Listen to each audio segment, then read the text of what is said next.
saltis, nobilis fama, mortis memoratus in horus, am sancti vales. There is a place in the midst of Italy, at the foot of high mountains, famous and spoken of on many shores, the valley of Am Sanctus. In this place, darkened with dense foliage, the forest presses in on both sides, and in the centre a roaring torrent echoes on the rocks in its broiling course. Here a fearful cavern, a breathing hole for savage Dis manifests, and a vast abyss, out of which Acheron bursts and holds open its pestilential jaws. Hic specus horrendum et saevi spiracula ditis monstrantur, ruptoque ingens Acheronte vorago, pestiferis aperet fauces, quis condita erinies. In this description of the Valley of Am Sanctus, in the Latin, you can almost hear the hissing and broiling of the place. The poet Virgil uses the assonance of his words to evoke the atmosphere of a hellish location he calls saevi spiracula ditis, a vent or breathing hole for savage Dis. This is the god Dis Pater, Father Dis, the Roman god of the underworld and death.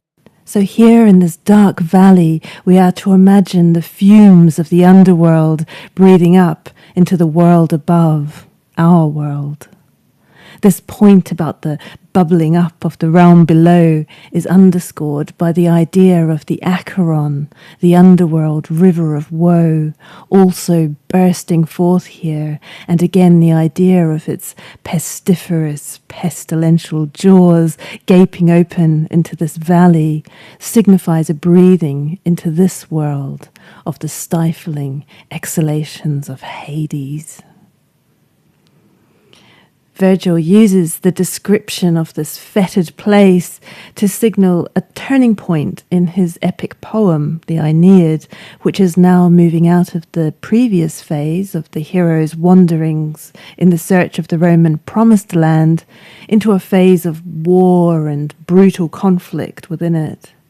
From this ominous place in the Valley of Am Sanctus, then, the Fury, Alecto, the goddess of vengeance and unceasing anger, will emerge to sow discord with all her bloody consequences. And this hissing place of noxious vapours, unwholesome waters and deathly breathing is the fraught territory into which we wander in this episode, because this was precisely the kind of territory which fell under the remit of the goddess we will visit today. And for Roman society, in both the map of the imagination and the territory of Italy, the Valley of Am Sanctus was one of her preeminent spots. In the last episode, we began our exploration of Rome's deities of the watery realms by visiting Juturna, a divine nymph who brought sacred healing waters into Rome and to the heart of the Roman Forum. This time, the waters we take are just as sacred, but far more dangerous. We know these places to be the result of geothermal activity, and of course Italy was, as it remains, very volcanically active.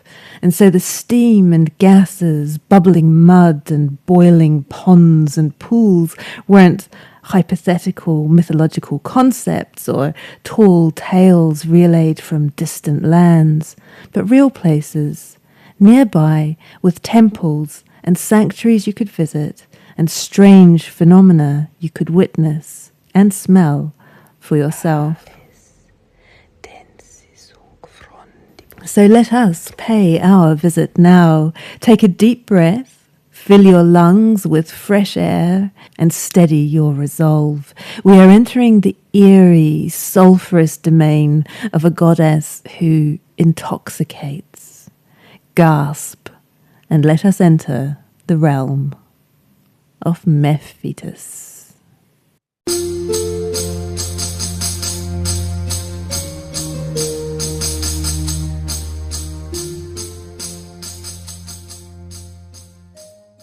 The year 69 of the current era was known as the Year of the Four Emperors because of unprecedented political turbulence that had seen one emperor after another elevated and then ousted and killed in quick succession.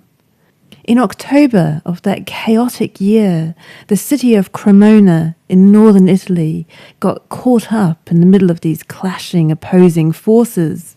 Troops fighting for the soon-to-be Emperor Vespasian won the battle that occurred in the vicinity, and they proceeded to sack the city of Cremona. The historian Tacitus describes a scene of wanton destruction, with soldiers robbing homes and looting temples, and even turning on each other in their greed in what he presents as a rapacious free-for-all.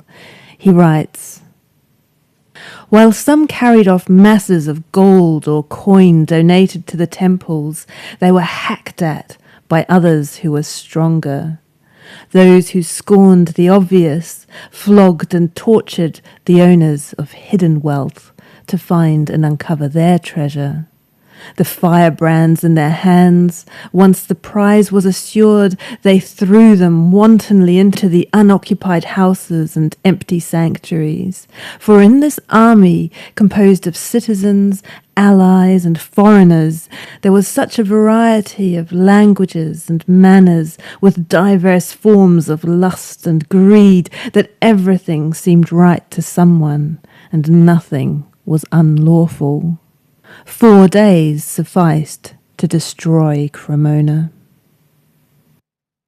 We may, as usual, suspect Tacitus's moralizing as serving a political agenda, but all that aside, the fact remained that even the holy sites of Cremona had been treated abominably and ultimately razed to the ground with the rest of the city. But in the smouldering destruction of the aftermath, Tacitus adds one intriguing detail. He says, "When everything, sacred and profane, had fed the flames, the temple of Mefitis stood alone, outside the walls, protected by its location or its deity." So here is Mefitis, her temple the sole survivor of all these ravages, standing alone in the ashes of Cremona, her precinct untouched by looters and flames alike. I think Tacitus meant this to underscore the sorry state of affairs, that of all that had been Cremona and all its sacred sites, only Mefitis was left standing. But for our purposes, what's interesting are the reasons he offers for why, protected, as he says, either by its location or by Mefitis herself. Tacitus moves on, but let us linger to think more about this. Saved by its location surely means in part saved by the fact that the temple was outside the city walls and so not in the heat of the action, but still, once options were diminishing and going up in smoke, opportunists surely turned their eyes in the temple's direction. In its nature, the location outside the city walls must further have had something off-putting about it that prevented the frenzied soldiers from heading over there with their swag bags and firebrands. Given the nature of the goddess who resided there, we might, therefore, make some educated guesses as to what this was. Mefitis was essentially a water goddess, but her waters were the kind that came up from the ground. Around Italy, this had various meanings depending on local traditions and also the nature of the local environment. Anything from groundwater to geothermal springs might fall into this domain. Especially with a pre-scientific understanding of volcanism, humid, marshy land and swamps, stagnant and stinking, also fell into this category. And the Po Valley, where Cremona was located, while not volcanic, was a floodplain with just such swampy, peaty terrain. In fact, the groundwater in the area still has high concentrations of methane, hydrogen sulfide, ammonia, iron, and manganese, which are all often associated with geothermal activity. So if Mefitis had been considered active in the area where her temple at Cremona was built, we might surmise that there was some such bog-like waters nearby, and these might have partly warded off attackers. Perhaps it didn't fend them off so much physically, though.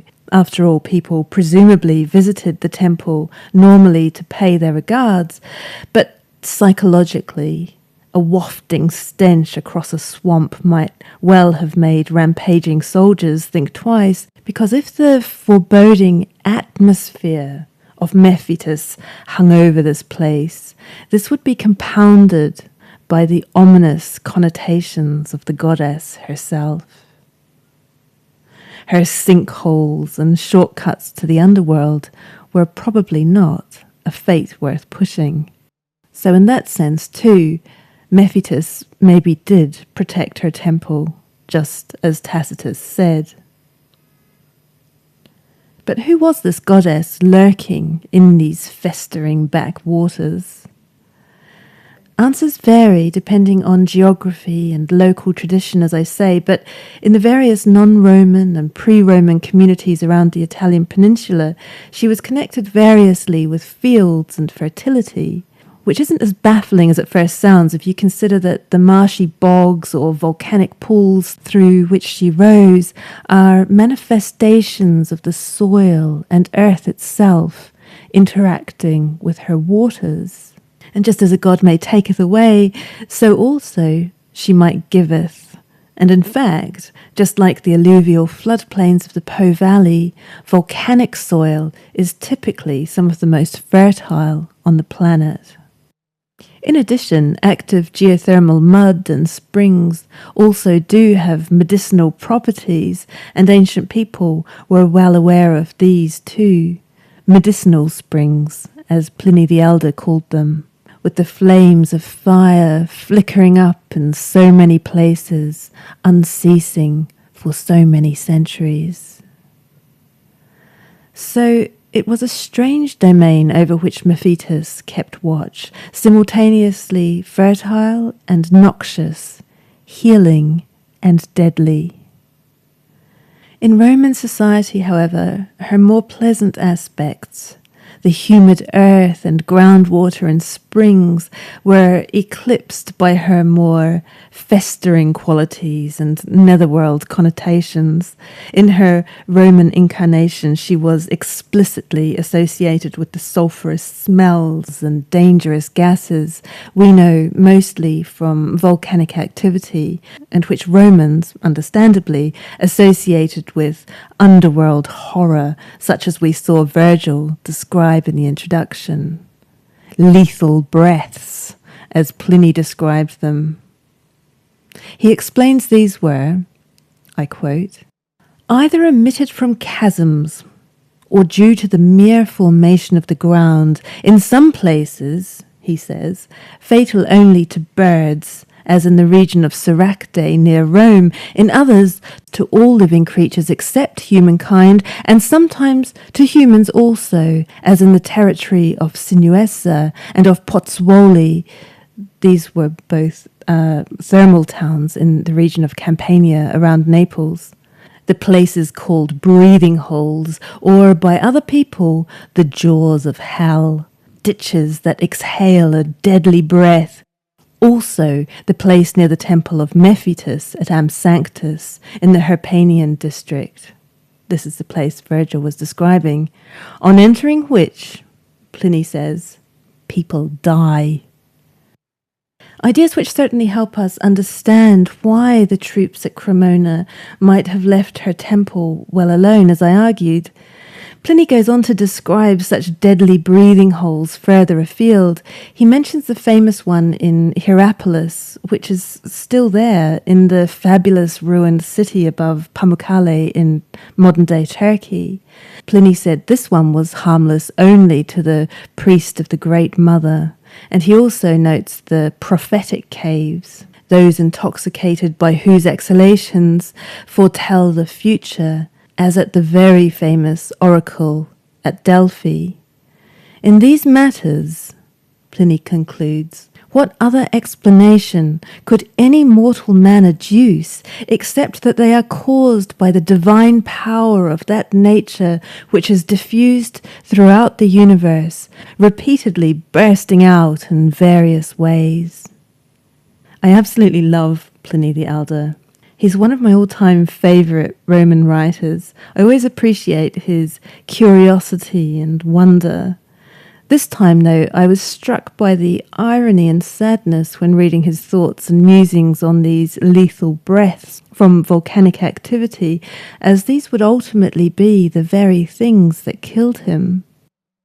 Pliny famously died in the eruption of Vesuvius in 79 CE. His nephew, Pliny the Younger, wrote all about it in his account of escaping that disaster, and it seems to have been the gases that got to his uncle before the molten horrors that followed. So it was Mefitis that got him. And there's some sort of terrible pathos to think of him penning his thoughts about volcanic gases, perhaps even as he sojourned in Pompeii, sitting up late at night, working as he was wont to do, blissfully unaware of the stirrings in the great belly of Vesuvius nearby, and the deadly encounter he would soon have with that mountain.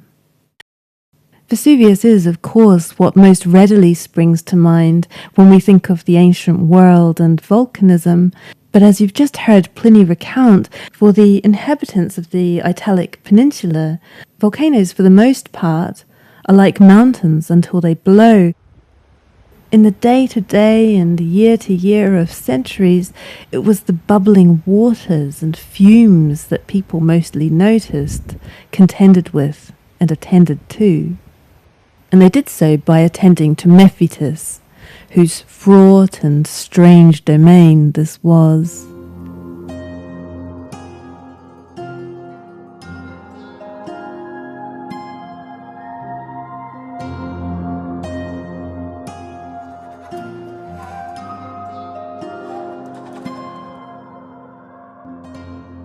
I should note for the record that we anglicise her name to Mefitis. Not that people have reason to say it very often, but Mefitis sounds too much like a horrible medical affliction to me. So the pronunciation you've heard me using is according to the Latin, which I think is nicer. And note also that it can be spelt variously with an F or a PH and other things, so don't be thrown off if you encounter other versions. It's all right and all the same goddess. So, her domain. The grammarian and late antique commentator, Servius, usefully describes it for us as follows. From the sacred fountain, for no fountain is not sacred, Mephitin and Mefitis is properly the stench of the earth, which is born from sulphurous waters and is heavier in woods due to the density of the forests.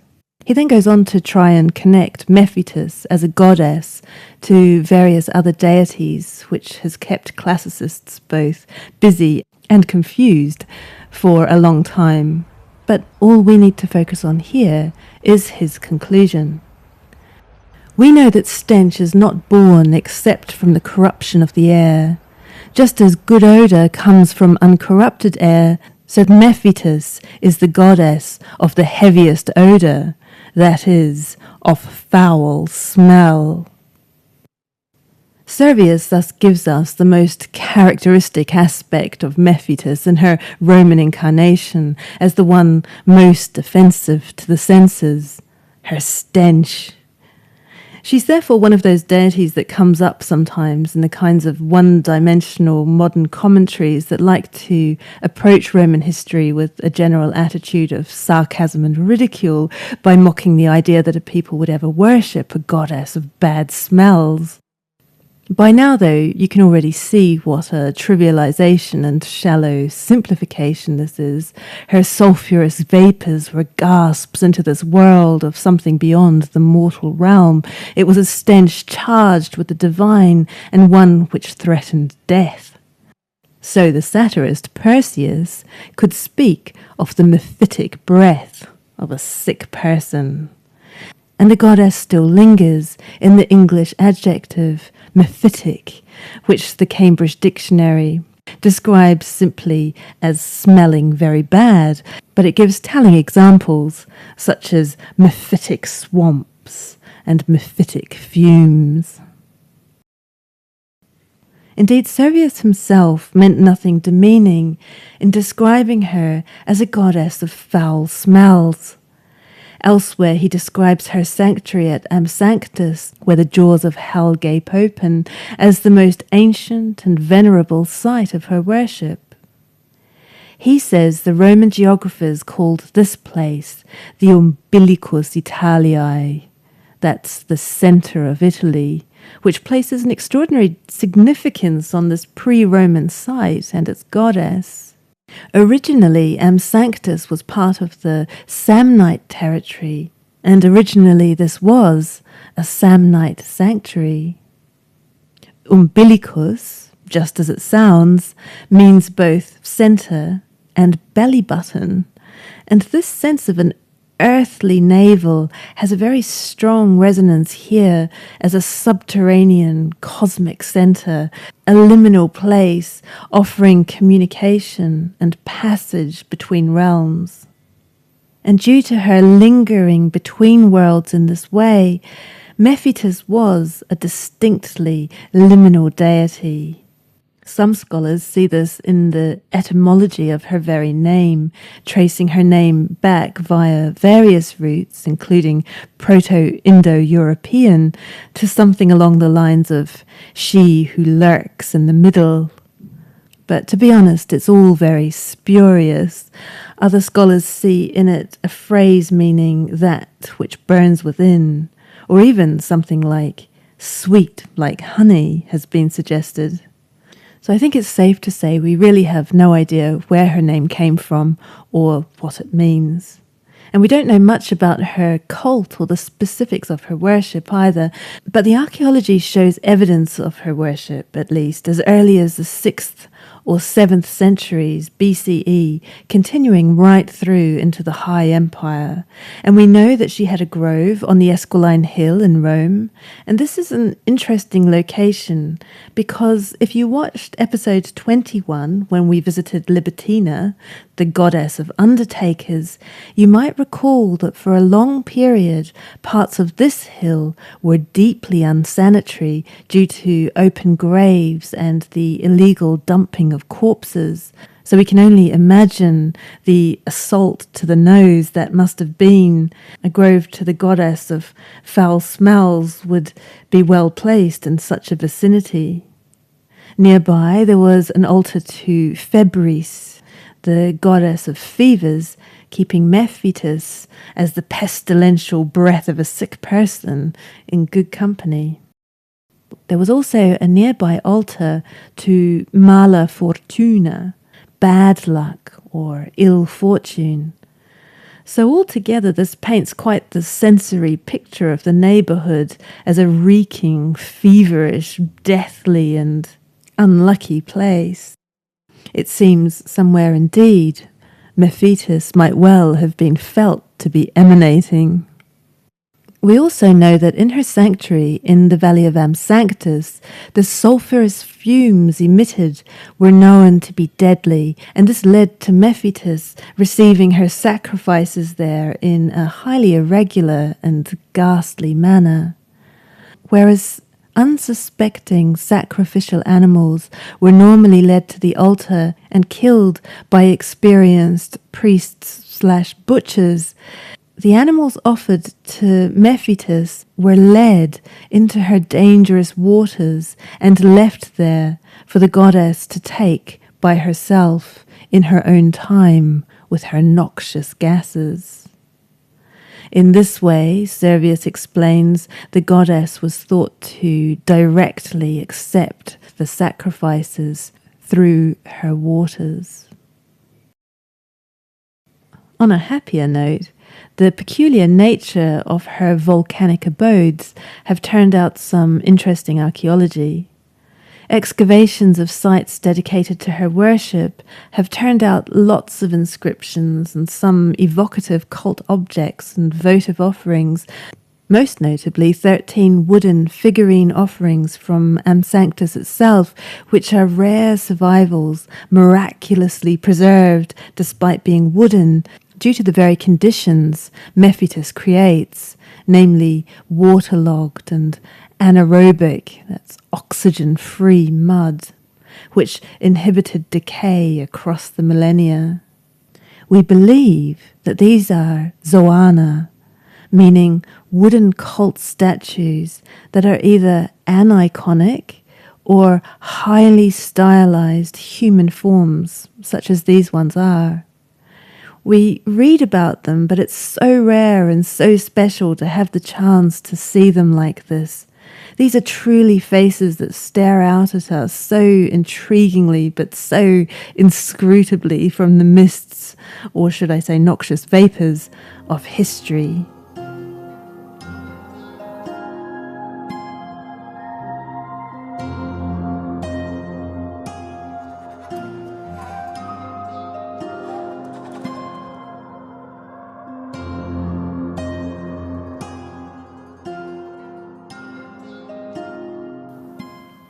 I must thank the authors of this paper dedicated to a scientific analysis of the figurines as the source from which I've taken this image, and also the photographic diagram of the site. And if you're in Italy, I believe some of the figurines themselves are now on display in the Museo Irpino in Avellino, an hour or so east of Napoli. Finding these zoana is particularly special because as wooden cult statues, they depict, but to some extent they even embody the deity. So for all intents and purposes, this seems to be an exceedingly ancient face of Mefitis looking right at you. There are a couple of other, more classically styled findings from other sanctuaries around Italy that have also more tentatively been identified as representations of the goddess. This one, from the ancient town Saipinum, a little further north, bears an inscription dedicating the statuette to Mefitis, but it's not clear whether it actually represents the goddess. If it does, then Mefitis appears as a young woman holding a duck in her hand. As well as being an aquatic bird that moves between realms from the air to rest on the water and then plunging below it, the duck is also a migratory creature that can travel great distances. And so to the ancient mind, ducks therefore symbolized seasonality, transitions, and the connection between realms. A fitting bird for Mefitis, then, whether or not it is the goddess herself holding it in her hand in this marvelous little statue. There's also a bronze face, or what's left of one, recovered from another sanctuary, which is also thought to represent Mefitis, and I like to imagine that it does. The greenish tinge of the bronze recalls, in this case, the poisonous breath of the goddess, and this eerie, incomplete figure looks like she has blown steam out the top of her head and her face is melting away, the goddess in her element, hissing. The hollow eye, we might imagine, can still see through the fumes and realms and ages, and still remembers the world this object came from, so long and so far removed from the temperature-controlled air conditioning of the museum and the sanitized glass behind which she now stands. Est locus Italiae meteo sub montibus altis nobilis et These are all the glimpses we can catch of mysterious Mefitis through the whirling steam. A powerful, dangerous benefactress, one who may heal, and one certainly to be appeased.